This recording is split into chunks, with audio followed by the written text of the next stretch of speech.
All right, everybody. We are on In Carnuntum Part 5. Let's see what we're in for today. So, it starts with how to act. Never under compulsion, out of selfishness, without forethought, with misgivings. Don't gussy up your thoughts. No surplus words or unnecessary actions. Let the spirit in you represent a man, an adult, a citizen, a Roman, a ruler, taking up his post like a soldier and patiently waiting his recall from life, needing no oath or witness. Cheerfulness, without requiring other people's help, or serenity supplied by others. To stand up straight, not straightened.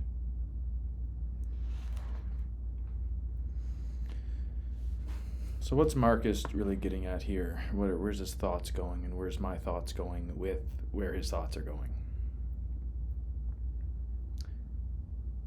He's fairly blunt with it, pretty straightforward.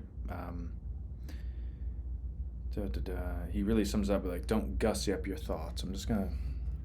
Pretty sure he just means like, don't bloat it. Let me see.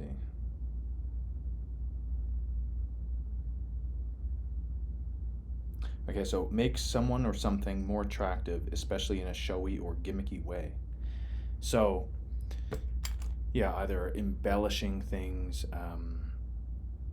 embellishing your thoughts, making them seem really fancy, I suppose.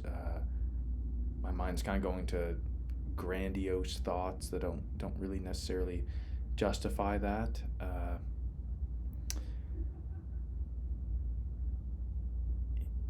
What he's really just getting at here, though, I mean, yeah, it's kind of just he's pretty straightforward with what he said, and I mean that's the essence of what he's saying as well. Is just when you are saying something or doing something, say it clearly and with intent. Think about what you're gonna say, or if you say something off the cuff, make sure that the emotions you're feeling. Try and do a quick check to see, is this reasonable? Don't do something selfishly with misgivings. And he really put that in thought into word here because it's very straightforward what he's trying to say. So just act. Yeah, act. I'm trying to sum it up in a word or two.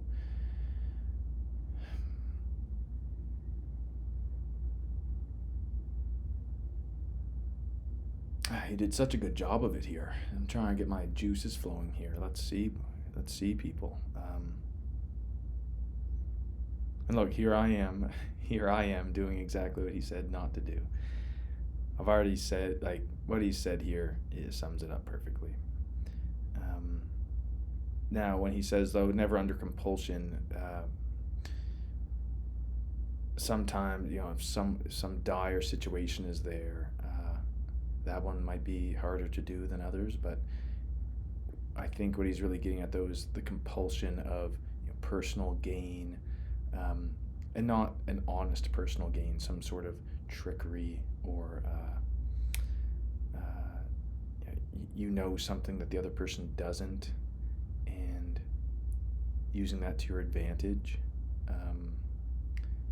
And now in saying that, though, that happens all the time in business. It's not necessarily a bad thing, but look, if you're doing business deals and the person you're doing deals with finds out that, oh wow, he got a way better deal, like we agreed on this thing and his side of the deal is way better, and he didn't really let on about that, I don't think your business partner is going to be too happy about that. They might be initially perfectly fine with the deal and the terms of the agreement, but when that contract comes up to be renewed, you might find yourself in a situation where that person says, hey, you said you were making 20% off my services or something, but in fact you were making 50%. They're either gonna not trust you as much in the future, or probably at that point ask for a higher percentage. But yeah, in business, it's sometimes a bit tricky with that. No surplus words, unnecessary actions. So I think he's just really, being blunt. Don't sugarcoat things. Let the spirit in you represent a man, an adult, a citizen, a Roman, a ruler.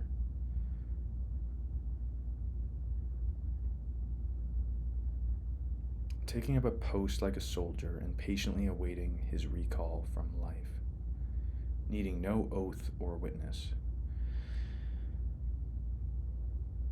I think everybody's going to, I think when he wrote these words back in time, 2,000 years ago or so,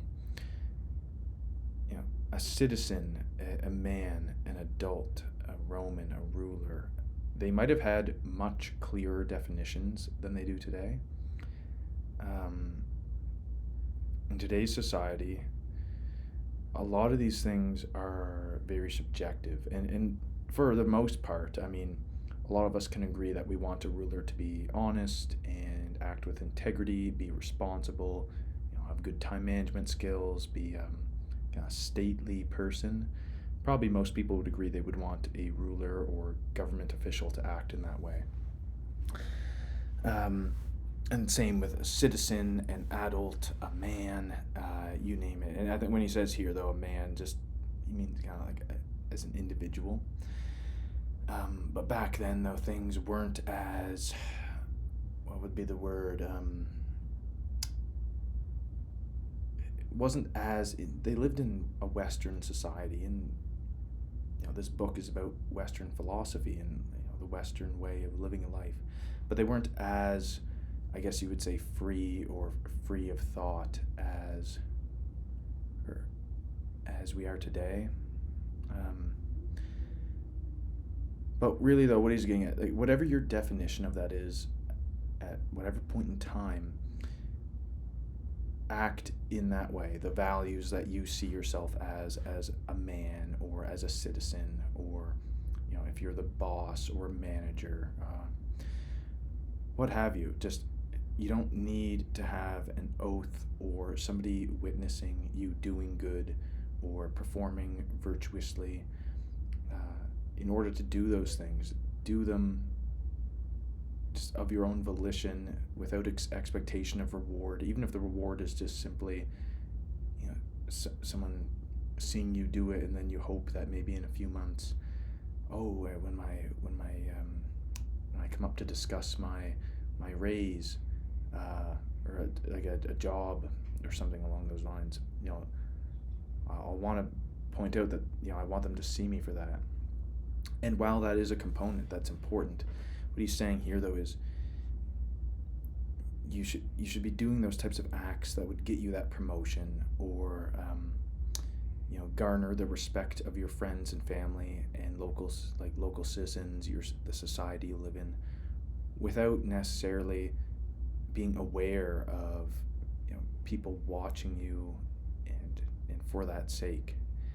And I think certainly this is a good way to live, because if you're looking out for other people to see you doing good, then it kind of implies that when they're not looking, maybe you're not acting bad or poorly, but you're not acting as forthrightly in alignment with your values of what it means to be you or your place in society. And it kind of spills back onto earlier writings of his, where he said, like to live for other people, like you have to live for yourself to have a good life.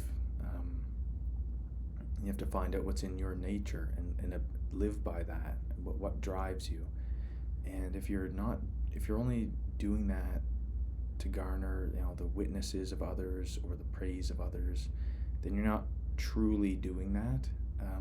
Even though it might be a component of it that you do want people to see. But if you do things properly and respectfully, people are going to notice without you having to kind of create a stage for them to notice in. You could almost think of it as like a certain karma, or yeah, karma is a good word there. I won't gussy up my words here.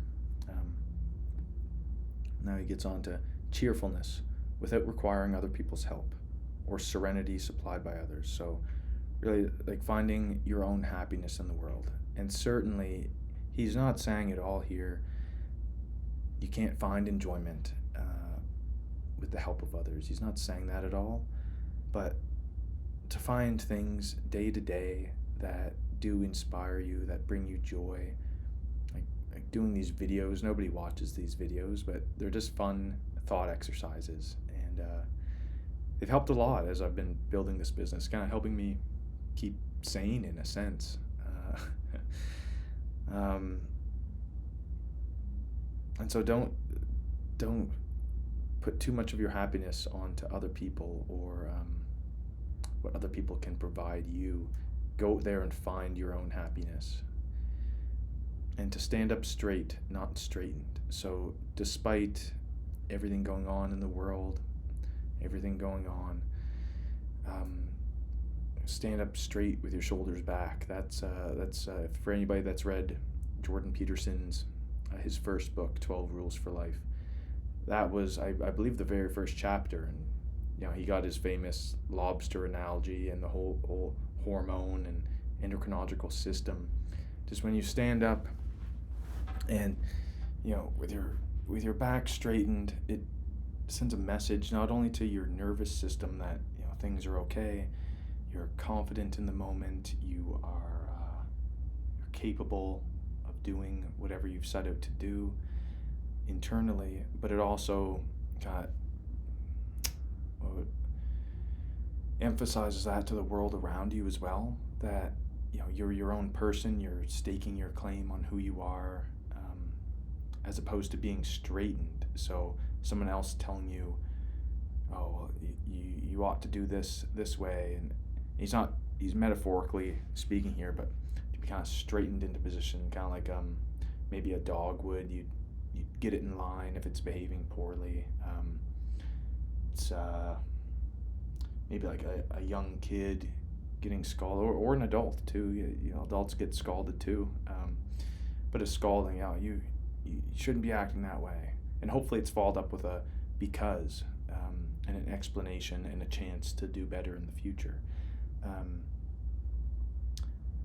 But if you're standing around straightened out of force and influence from others, not of your own volition, well, then that's going to reflect as well, and it's going to be noticeable where you're not fully authentic.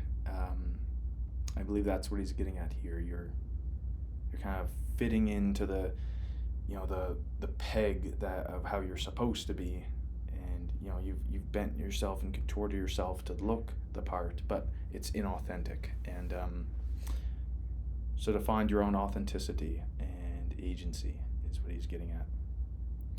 That's the end of that one. That's it. Thanks for listening.